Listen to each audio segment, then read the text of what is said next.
Did you know there are countries that don't have an official military force?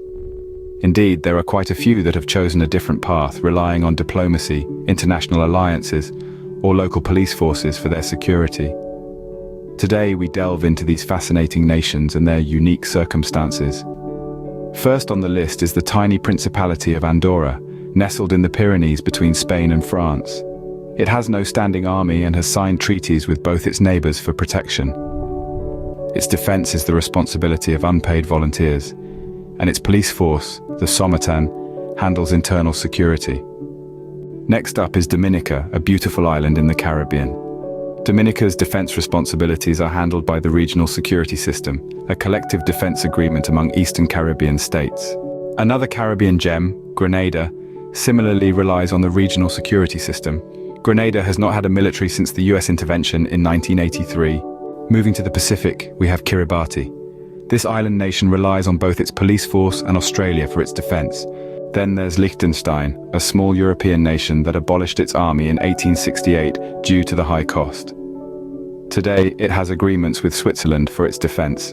The Marshall Islands, Micronesia, and Palau, all in the Pacific, are associated states of the United States, which is responsible for their defense.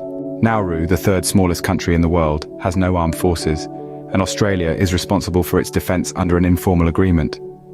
St. Lucia and St. Vincent and Amp, the Grenadines, both in the Caribbean, have their defense responsibilities handled by the Regional Security System. Samoa, Solomon Islands, and Tuvalu, all Pacific Island nations, have no standing armies and rely on their police forces and regional partners for defense.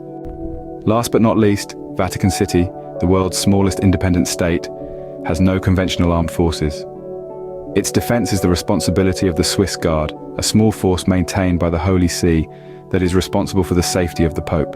In conclusion, there are 15 countries without a standing military force, relying instead on a mix of local police, regional alliances, and international agreements for their defense and security. These countries exemplify that the pen can indeed be mightier than the sword, choosing diplomacy over military might. It's a testament to the power of peace, cooperation, and mutual aid in our global community. So the next time someone tells you that every country has an army, you can confidently correct them. Not every nation relies on military power, and these 15 countries are shining examples of that.